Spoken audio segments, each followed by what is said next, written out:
to the other side so you can see it. I'm the anchor for today for the session, and let me give you the background. We have Novatech, which is India's leading workflow automation SaaS company, and we have Neuroflow AI, who has disrupted the market with their autonomous AI SaaS product. Our churn has increased, the revenue has dropped, the investors have asked for a pivot plan. We have 100 crores of budget and about 10 minutes to take the decision forward. Our discovery research has indicated that competition has played a key role here. We have the CXOs here who are going to discuss about this in the next 10 minutes. Let me introduce the team. We have CEO Anirban, and we have CMO Vineet, and CTO Vignesh. Thank you for joining.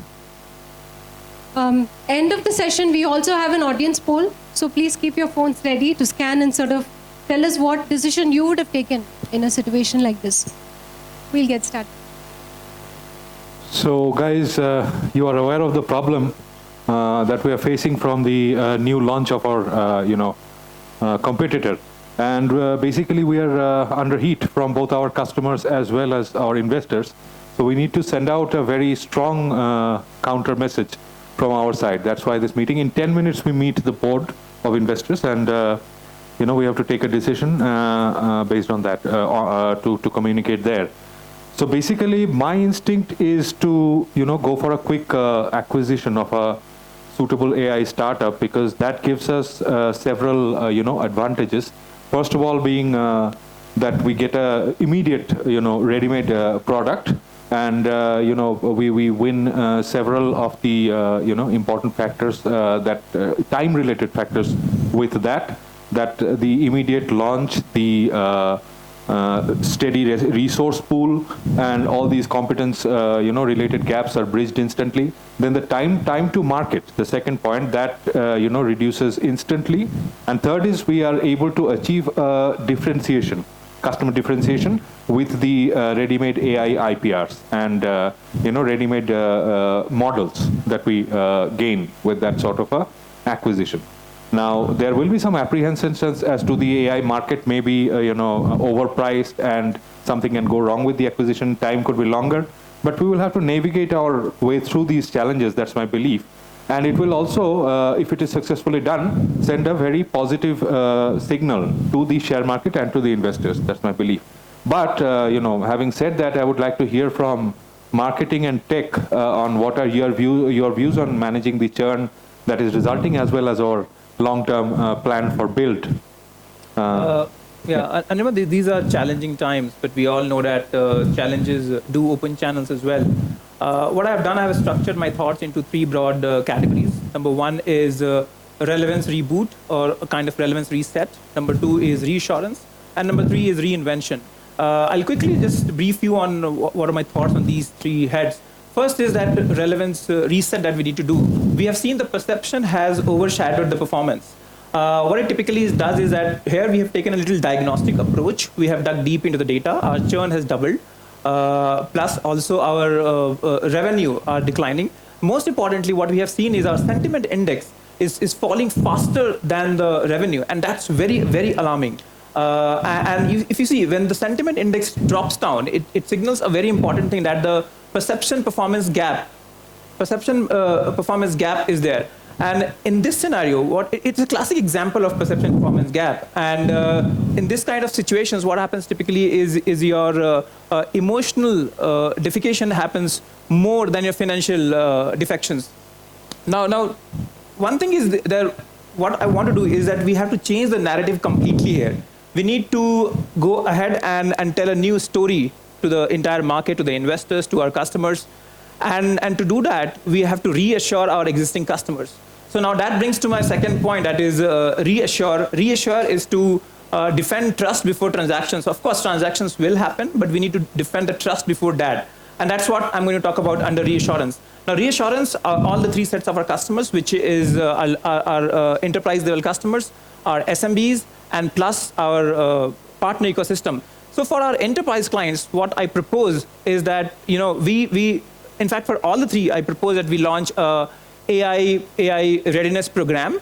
Typically, it is to communicate, it is to let them know that what actually we are. We'll tell the truth that yes, we are building something, okay, and what stage we are actually in. We'll tell them. We will also just give them a personalized AI playbooks to our enterprise clients, and to our SMBs. What we can propose is we can have community services. We can tell them those small AI elements. We can teach them, and we can handhold them particularly. And for our partners, what we have is we can build something called as AI confidence circles. It is a cohort of around few of our partners, which will be aimed at amplifying our entire narrative, amplifying our AI narrative to their clients. Now, once we have reassured our clients, it's important that we reinvent ourselves. To reinvent ourselves typically, and this is very important, and it's not easy, it's easier said than done. To reinvent, we have to move up the value chain. It's typically creating a new category. Currently, we are a work automation system. I propose that we should start thinking of something on work intelligence lab kind of thing. And what will happen is here, and this will become a biggest hook for me to reposition our brand. So because we can reposition our brand that, hey, listen, we were a workflow system. Now we are going to build a workflow entire intelligence lab we are going to build. Once we have, and understand, and I'll go to the market and simply I'll just tell everybody that, hey, what we are going to do is we are going to build AI for you, which is usable, which is useful and uniquely yours, and that is very important. The next thing is what we also need to tell, give our enterprise clients, make them co-creators, let them re-engage with us, make them co-creators, because when somebody starts co-creating with you, they start committing to you. And finally, I tell that, okay, of course we can have white papers rolled out, we can have our campaigns rolling out across all the channels, and I also suggest that we can come up with something called as work automation index. It is typically a metric that defines the new benchmark of enterprise productivity. See, because what happens when you're creating a new category, if you do not own the vocabulary, somebody else will borrow it. So these are my three things. First, we start with relevance, then we move to reassuring our customers, and then finally we reinvent. So from defending, we go to creating our own kind of domain. What has tech got to say? So Vineet and Anirban, like you guys have great points. You talked about acquisition, you talked about a lot of sales and marketing. But we need to take a step back and think about what's happening in AI and what really is the major differentiation that we need to drive. Right? When it comes to AI, the way that I look at the market is that data is the difference. There are a lot of hyperscalers, there are a lot of AI models, but data is the difference. And what do we have? We have billions of transactions on a daily basis that our customers are interacting with us. The real question is, do we want to buy capability, or do we want to rent it out over time, right? And you can't think about it as a 1-year phenomenon. You have to think about it as a next decade phenomenon. Do we really want to own our own control, our own destiny, or do we want to rent it out to other people, right? So to think about that, go back and think whether the data that we use is training our own models or is it training somebody else's models. Right? So that's the first part that I would make, is the data is the difference. The second really important pillar that I want to talk about is that buying is not as easy as you think it is. Right? It comes with a lot of technical debt. You go ahead and buy a company, it's easy from a financial transaction perspective, but we have to integrate their platforms, integrate the APIs, think about the kind of technical debt that comes in. Now, moreover, a lot of startups that you're probably thinking of acquiring, they're all great for prototypes, but not really for mature products. What you'll be buying is momentum and not maturity. And in today's world, you're probably spending 5x, 6x valuations for just buying some of these companies which have just come up with fancy prototypes. Now, the third part that I want to touch upon is really the fact that building doesn't mean that we have to do it slow. Think about a 50, 60 crore investment over the next 12 months. And we don't have to do it alone. We can bring in some of the smartest consulting partners into this, some of the smartest AI researchers. We can partner with other players outside of hyperscalers. Think about people who are researchers, colleges, institutes, and so on, to bring all of them together and build it fast. This way, they are going to build for us using our rules and our governance and our data, and we're going to own our own control. To sum it up, what I'm simply trying to say is that, it's not only important that we build something fast, but it's also important that we build something that lasts. And that's really my point. Right. So time to go to board. Let's see. You all have listened to the discussion.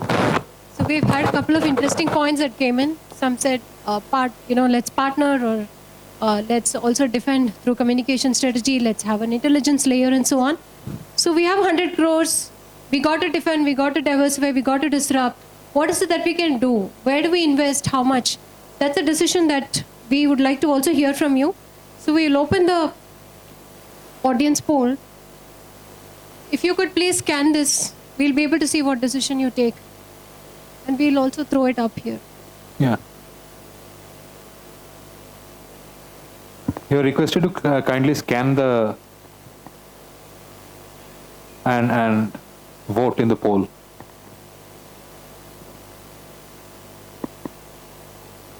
How much of that 100 crore would you spend where? For the particular business scenarios, what we'd like to do? In marketing efforts, in acquiring capabilities, or build on our own.